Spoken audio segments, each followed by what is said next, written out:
que es un momento importante en Honduras, especialmente volver y retomar las discusiones en torno a los sujetos sociales, ¿no? Eh, y parte de esos sujetos sociales indudablemente están los medios comunitarios. La invitación que tú me hacías a nombre de los agentes de cambio, Luis, decía relación fundamentalmente con la comunicación popular, ¿no? Y yo voy a intentar dividir un poco la exposición en al menos tres momentos. Uno es tratando de situarme conceptualmente en la discusión y luego hablar un poquito de historia, sobre todo de Honduras, que es lo que en particular yo creo que a ustedes les interesa y a mí en lo particular por mi relación con los movimientos sociales en Honduras. Y finalmente una discusión que me parece importante que tiene que ver con el uso de los medios, los nuevos medios de comunicación, ¿no? Y tecnológicos, ¿no? Eh, en el marco de la lucha o la disputa antihegemónica que se da en distintas partes del mundo, pero especialmente Honduras. Entonces, tengo media hora, ¿no? O ya me robé un parte de esa media hora, ¿no?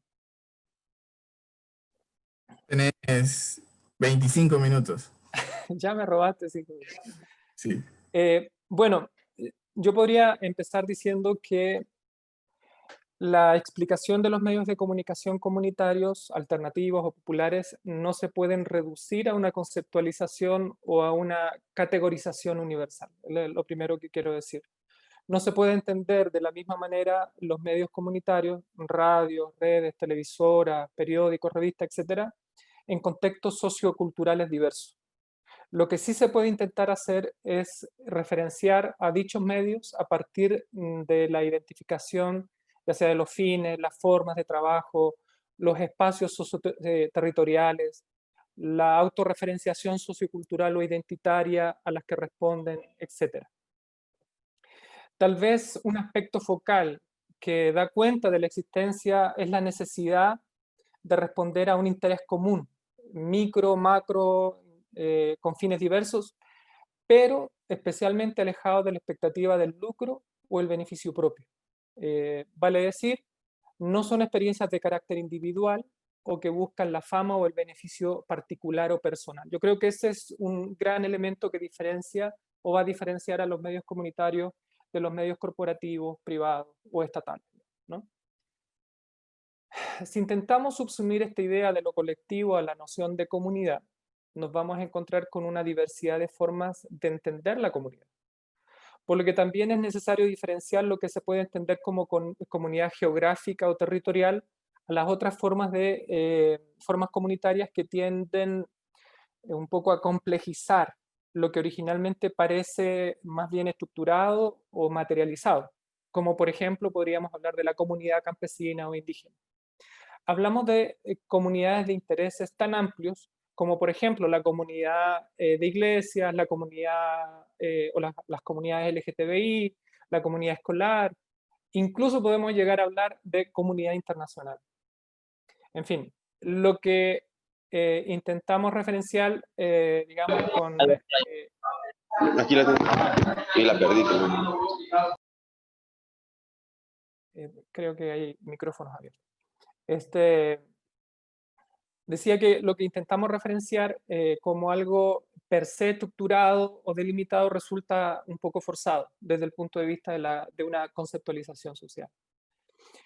Por eso la importancia actual de no forzar una universalización conceptual, de prácticas sociocomunicacionales históricas que están en constante cambio, ya sea desde la composición social identitaria, desde las prácticas, desde la forma, desde la posición de clase, desde los formatos, etc. Y que tienen relevancia a la hora de explicar o entender los fenómenos de la comunicación comunitaria digamos, en la actualidad. Para mí, y dada la posibilidad de hablar sobre comunicación posicionada en relación al cambio social, me parece relevante destacar que estas prácticas comunicacionales nacidas desde el interés colectivo, comunitario y especialmente desde un interés de clase, y que han buscado de alguna manera recrear en la historia, generar lazos y contenidos comunicantes con sentido antihegemónico, emancipador, liberador o antisistémico, y que es parte de esa historia larga también de resistencia popular a nivel mundial, pero especialmente de América Latina y Honduras, tiene relevancia en este contexto, sobre todo de luchas antisistémicas y luchas antihegemónicas en el contexto hondureño. En la región latinoamericana se puede identificar a través de la historia distintos medios con diversos formatos en la lucha antihegemónica. Los más populares durante el siglo XX fueron los boletines o periódicos populares, las radios comunitarias, incluso las televisoras populares, pero ya entrado el siglo XXI, hablamos de formatos distintos y donde tienen preponderancia las redes sociales, pero que tienen aún un desarrollo incipiente. Pero lejos de entrar a describir algunas experiencias en particular, me parece necesario dar cuenta de algunos de los debates que han formado parte de esta historia nuestra y que han construido, o más bien han ayudado a profundizar el carácter de clase de ciertas prácticas y experiencias comunicacionales ligadas al campo popular y más específicamente de los movimientos sociales. Un primer debate es la comunicación popular, o si entramos al debate digamos, de estas diferentes discusiones que hay a nivel latinoamericano y incluso en Honduras, uno de esos debates es que no puede entenderse, a ver, más bien la comunicación popular debe entenderse como una práctica y un ejercicio en sí mismo, autorreferenciado,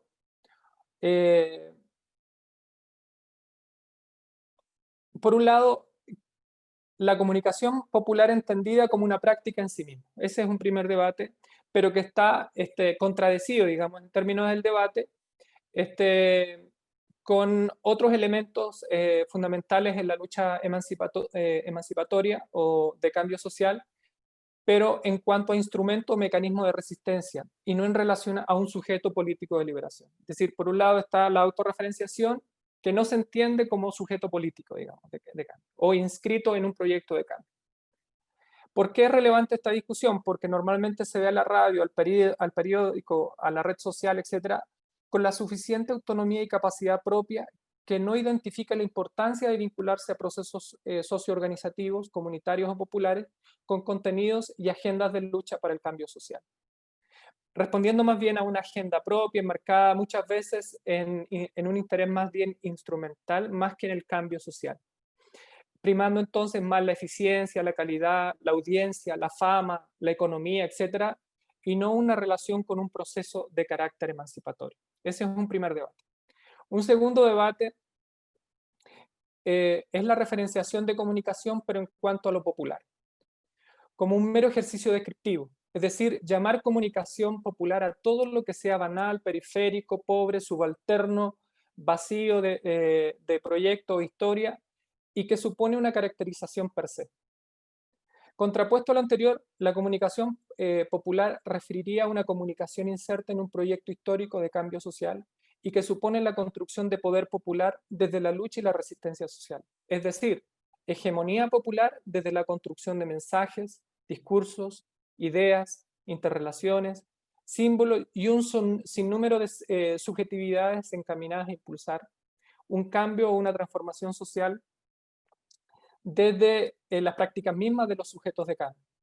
Llámense organizaciones sociales, movimientos populares o actores sociales. O sea, no todo es popular desde una posición o análisis de clase. No todo lo popular tiene o tiende a buscar un cambio social. Es decir, la discusión no está en el nombre, sino que en el fin. Otro debate está en la supuesta neutralidad política comunicacional como factor de legitimidad y credibilidad de la comunicación popular versus la comunicación popular parcializada y militante. Es decir, desde una concepción funcionalista se tiende a despolitizar y a la vez restringir los objetivos, contenidos y prácticas de los medios de comunicación comunitario o popular, aludiendo a una supuesta imparcialidad de la información o a una neutralidad del ejercicio comunicacional. Pero desde una perspectiva emancipatoria y militante, por el cambio social obviamente, dicha neutralidad e imparcialidad son meros recursos discursivos que buscan despolitizar una comunicación que debe estar comprometida por la transformación y la justicia social, así como la formación de una ciudadanía consciente y comprometida con su realidad.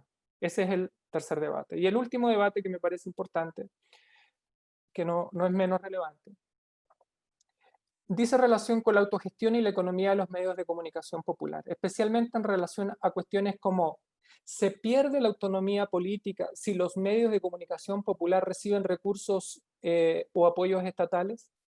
Aunque parezca un debate meramente administrativo, tiene un enorme peso en torno a las luchas por la democratización del acceso a los recursos públicos y sobre el papel y la responsabilidad del Estado con relación a fortalecer la comunicación popular, sin filtros coercitivos que limiten el derecho a la comunicación de los pueblos. Una pregunta que surge en este debate es: ¿por qué los medios masivos o corporativos reciben enormes porcentajes de los recursos públicos y los medios comunitarios no? La respuesta está en el papel de la reproducción hegemónica que juegan los medios privados o corporativos y la amenaza que representan los medios de comunicación comunitarios, alternativos o populares en el ámbito de la lucha, ¿no?, contra la dominación o en torno a la disputa ideológica con las clases dominantes. Otra pregunta sería: ¿es necesario dar la batalla por la democratización del acceso a los recursos del Estado que estén encaminados a darle sostenibilidad a los medios de comunicación comunitarios? Yo creo que es una pregunta todavía sin responder, pero que sigue siendo relevante porque esto tiene implicancia directa sobre la sostenibilidad y la permanencia de un actor o estos actores de la comunicación que son tan relevantes para democratizar, obviamente, los discursos y la palabra a nivel nacional. Ahora entremos a la comunicación popular en Honduras. Se podría decir que la lucha por la comunicación antihegemónica en Honduras ha pasado por varios momentos, que sin mucho estudio voy a intentar agruparlos para quien tenga la curiosidad en el futuro de estudiar, ¿no? Pero voy a intentar agruparlo en 5 momentos en donde se podrían caracterizar distintos énfasis, digamos, de esta comunicación popular. El primer momento es la comunicación popular desde la irrupción organizativa del movimiento obrero. Estamos hablando de la 1900, 1920, donde aparecen las federaciones, las mutuales, las sociedades obreras, que tienen un peso importante en este proceso incipiente de organización popular. Ese es un primer momento y que parece importante identificar ahí cuáles eran los instrumentos, esos mecanismos para la comunicación popular. Un segundo momento es la comunicación popular desde la emergencia de los partidos obreristas, que es más o menos a partir de finales de los 20, principios de los 30, hasta mediados de la década de los 60, y que se destaca una lucha con carácter clasista, pero al mismo tiempo por derechos, ¿no? En esa construcción de ese Estado en tensión, digamos. El tercer momento es la comunicación popular desde la lucha de clase y la revolución social. Esto a mediados de los 60 hasta finales de los 80. Que me parece también importante identificar qué elementos, qué instrumentos, qué formas, qué mensajes, qué discursos estaban en ese proceso, digamos, de discusión sobre una nueva sociedad, ¿no? Y que se hacía por la vía de la revolución social. Un cuarto momento es la comunicación popular desde la irrupción y la emergencia de los nuevos movimientos sociales, y estamos hablando de la década de los 90, entrado a los 2000, donde aparecen e irrumpen los movimientos indígenas, los feminismos, actores comunitarios o sociocomunitarios, y hay un auge por la demanda de otros formatos de comunicación, por ejemplo, las radios comunitarias. Y el quinto momento es la comunicación popular desde la emergencia de las nuevas tecnologías de la comunicación y la información. Vamos a hablar esto de mediados de los 2000 hasta la actualidad, que tienen preponderancia las redes sociales y el derecho al acceso a nuevas tecnologías. Un poco de historia sobre esto, así rápidamente.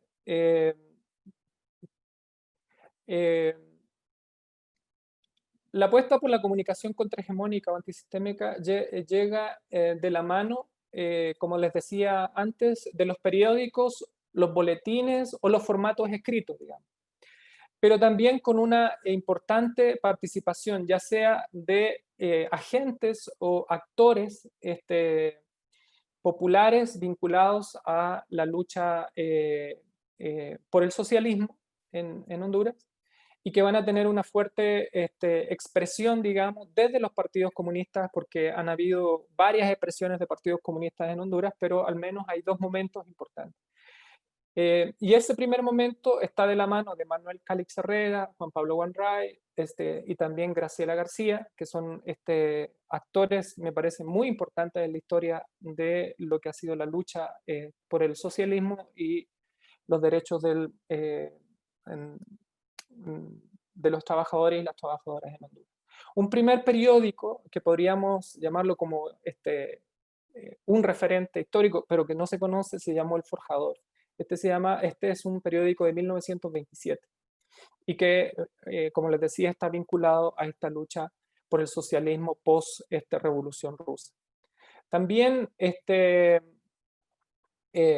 aparecen El Martillo en el año 29, El Trabajador Hondureño en 1929 y 30, Justicia en el año 32, Verdad en el año 28, etc. Estos eran órganos de difusión, eran boletines o periódicos populares que se hacían de manera muy artesanal, pero que tienen mucha importancia por todo un proceso de luchas y resistencias en contra del capital, sobre todo transnacional. Hay un periodo en la historia del movimiento obrero hondureño que marca una fuerte lucha por la reivindicación de derechos, sobre todo salariales, condiciones de vida, etcétera, y que se van a generar desde la década de los 20 hasta el año 54, cuando es la irrupción de este fenómeno potente de la huelga del 54. Pero antes o previo al 54 se dieron muchas luchas de carácter reivindicativo, obrero, y que tienen mucha importancia en la configuración de ese movimiento de trabajadores en la historia del país. En la década de los 70 aparece un periódico que se llamaba Patria, también publicado de manera bastante artesanal, pero que dice mucho de la historia y del papel que jugó y ha jugado el Partido Comunista en la configuración de esa clase, ¿no? Y de esa lucha de clases en el país. Quiero repetir que durante un largo periodo los boletines informativos de las organizaciones sindicales, campesinas y gremiales fueron el molde, el papel, el formato más importante en la lucha de la comunicación popular en el país.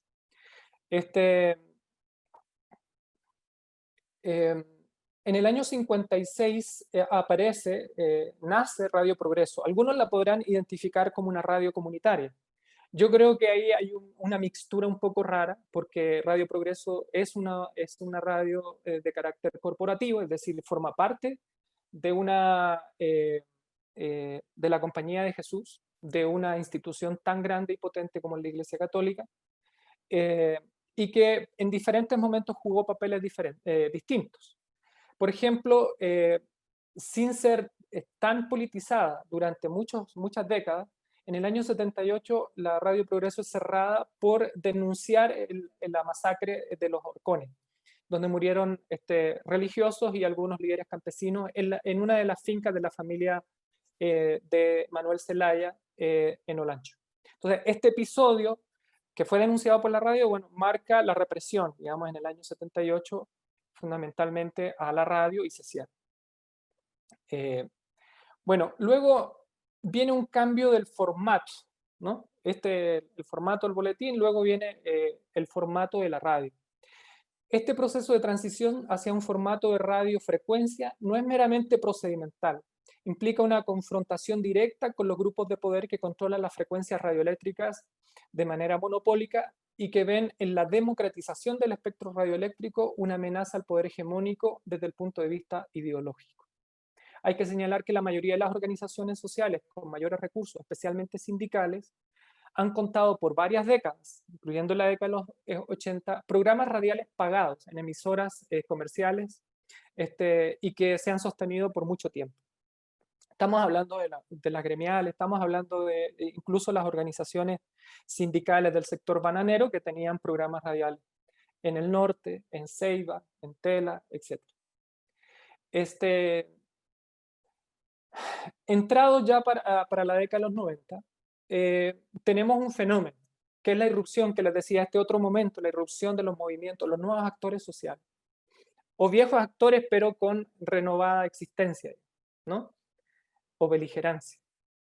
Para el año 97 se fundó la primera radio comunitaria en el país, según lo que han sostenido algunos y algunas investigadoras al respecto, que se llamó Radio Coco Dulce, la radio garífona, que en garífona sería Faluma Bímeto, ¿no? En la comunidad de Triunfo de la Cruz. Uno de los líderes precisamente de esta radio comunitaria, Alfredo López, fue detenido, encarcelado por mucho tiempo, se le acusaba de muchas cosas.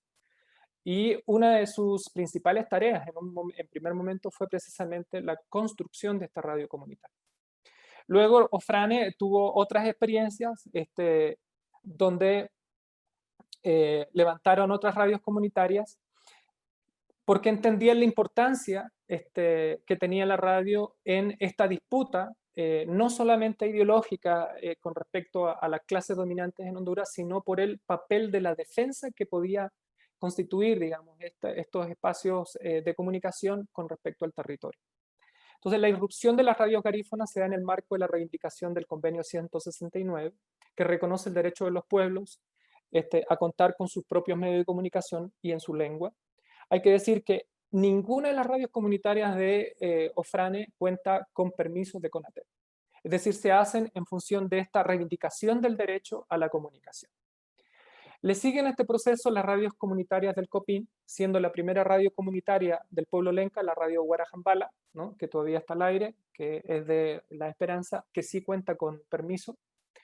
Y luego le siguieron la voz lenca de la comunidad de Santa Cruz en San Francisco de Lempira, Radio Palaca de San Francisco de Palaca, Radio Río Dulce, que operó si ustedes recuerdan, en el conflicto, digamos, del río Hualcarque, operó bajo la modalidad de la clandestinidad y de radio móvil. Es una experiencia interesante, muy, muy acotada en el tiempo, pero me parece muy importante porque era una radio indígena móvil, además clandestina, ¿verdad? Que operaba para acompañar la lucha de resistencia de la comunidad. En este proceso rápido de surgimientos de radios comunitarias hubo un actor que me parece importante destacarlo, que se llama Compa de Chiapas, que es un actor importante, digamos, en la constitución de lo que se llamó la Red Mesoamericana de Radios Comunitarias, impulsado desde el inicio, más o menos de los 2000, y acompañó procesos de creación de radios de Copín, ADEPSA, Ofrane, y más tarde en procesos acompañados también con el colectivo Lastiri, donde se fundaron radios como la de Copa, CNTC, Movimiento Amplio, y otras radios de Red Comal, de CNTC, La Rojita, más reciente, ¿no? De la Red de Defensoras, y es la primera radio online feminista de Honduras, o por lo menos lo que yo he podido identificar. Después del golpe, creo que hay un momento de irrupción. Tú me dices, Luis, por el tiempo, porque entiendo que Tenemos 5 minutos. ¿Me queda? Sí, pero vale. Después del golpe de Estado, creo que es importante decirlo, hay un punto de inflexión en términos de la importancia o la relevancia de la lucha estratégica de la comunicación en Honduras, desde los sectores populares. Acompañando estos procesos, digamos, por muchos años, antes del golpe de Estado, la mayoría de las organizaciones no veía la importancia de la comunicación popular en su lucha estratégica, ¿no? Por el cambio y la transformación nacional. O sea, lo veían como un elemento más, pero no lo veían como un elemento estratégico. Y por eso, para muchas organizaciones era más importante, por ejemplo, tener un programa en Radio América o en HRN que tener su propio medio de comunicación y que tuviese influencia propia con discursos, con contenidos, etcétera, con una programación propia en el tiempo. Creo que el golpe de Estado lo que hace no solo es despertar la conciencia de la mayoría de la población en Honduras con respecto a este largo proceso de dominación, ¿no?, de las clases dominantes en Honduras, sino que también abre y despierta la inquietud y la necesidad estratégica de las organizaciones de contar con sus propios medios. Eso me parece que es un elemento importantísimo. De hecho, inmediatamente después del golpe, se crearon varias radios comunitarias de carácter, o sea, sin permiso, ¿no? El Frente Nacional de Resistencia trató de impulsar una radio que se llamaba Radio Morazán, y que iba a tener carácter nacional, pero que finalmente no prosperó, a pesar de tener todos los recursos, valga decir, que llegaron de donación desde el extranjero, pero no se pudo montar ese proyecto, digamos, de radio, que era una radio nacional. También hubo una pequeña experiencia con una comunidad, una colonia en Tegucigalpa que se llama la Colonia Canaán, donde se montó una radio que se llamaba la Radio Morazán. Todo el mundo quiere ponerle Morazán a la radio. Pues se llamaba Radio Morazán, y que era dirigida precisamente por el patronato de la colonia. Esa radio funcionó un tiempo, tenía una cobertura muy local y finalmente no prosperó. Hay otras experiencias importantes también. Se desata toda una discusión a nivel nacional sobre el acceso a los medios de comunicación durante el gobierno del gobierno de Pepe Lobo. Se abre la posibilidad, la discusión sobre el acceso a frecuencias radiales por parte de actores sociales. Esto resultó en una disputa, vamos a decirlo claramente, entre dos sectores, digamos, los que reivindicaban que debería democratizarse el espectro radioeléctrico de manera total, con porcentajes importantes de participación de las radios comunitarias y las organizaciones a ese acceso a radiofrecuencias, y otro sector que pensaba de que era importante avanzar desde la institucionalidad y los espacios que se estaban generando ahí, especialmente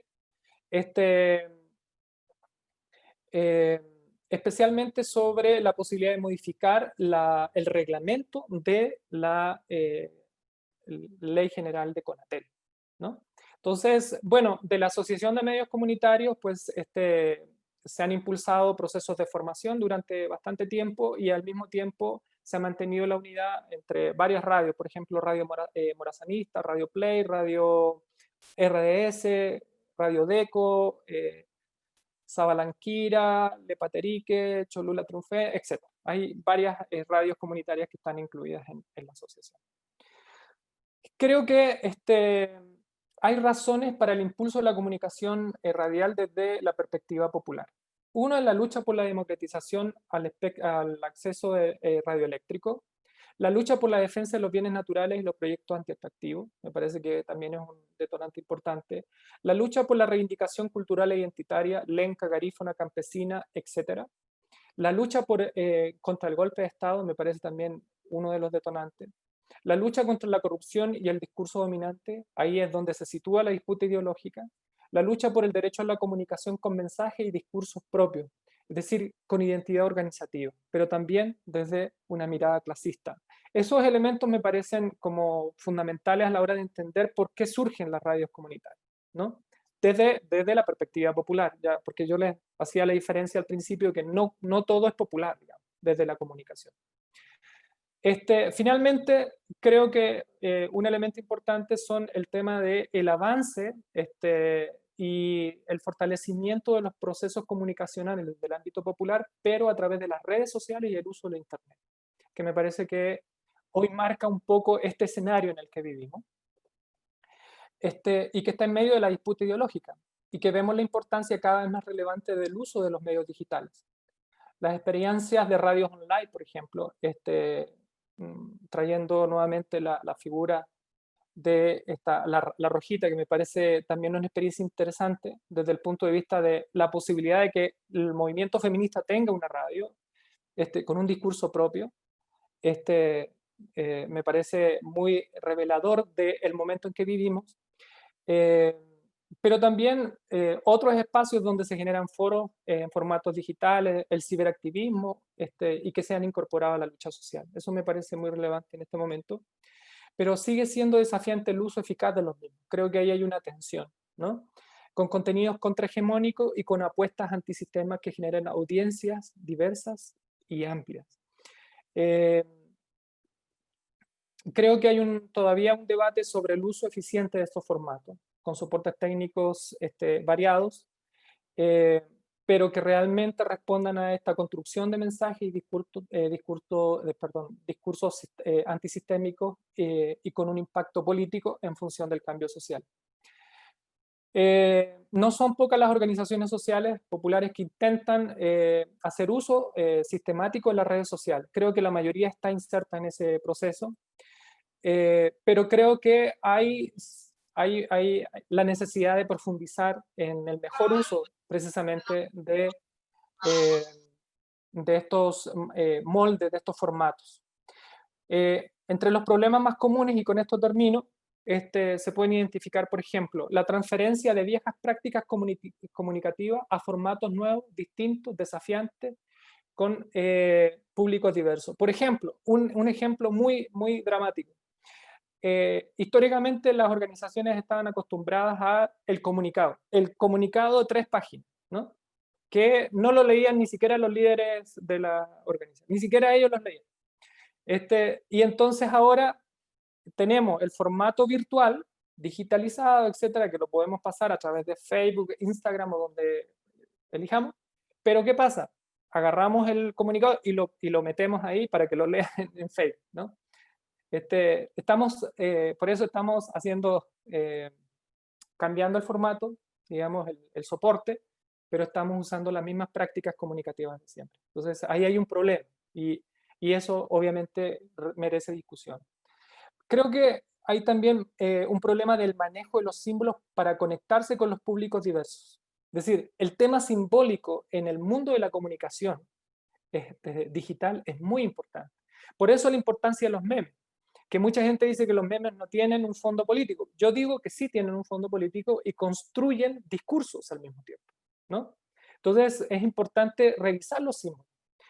Yo hace poco hablaba con unos colegas, digamos, de mi trabajo, en donde yo les decía, es importante, por ejemplo, en la juventud, ahora el tema de los símbolos, que expresan y dicen mucho. El estallido social en Chile, por ejemplo, que ha sido, digamos, muy relevante porque hay un cuestionamiento directo al sistema económico y político de Chile. Uno de los símbolos más importantes de la lucha de resistencia y por el cambio ha sido un perro que se llama el negro matapaco. Un perro, ese es el símbolo, ¿no? Y por otro lado, aparecen otros símbolos, por ejemplo, las caricaturas coreanas, ¿no? También en esta lucha antihegemónica, ¿no? Y entonces, eso hay que estudiarlo, eso es necesario discutirlo porque me parece que eso también está pasando en Honduras, que hay símbolos, ¿no?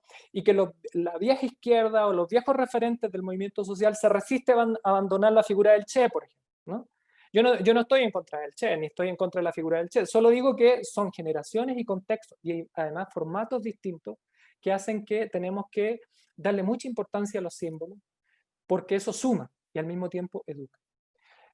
Creo que hay algo también que no hemos logrado superar y que en las redes sociales se reproduce muchísimo, son los discursos cargados de prejuicio, misoginia y patriarcado.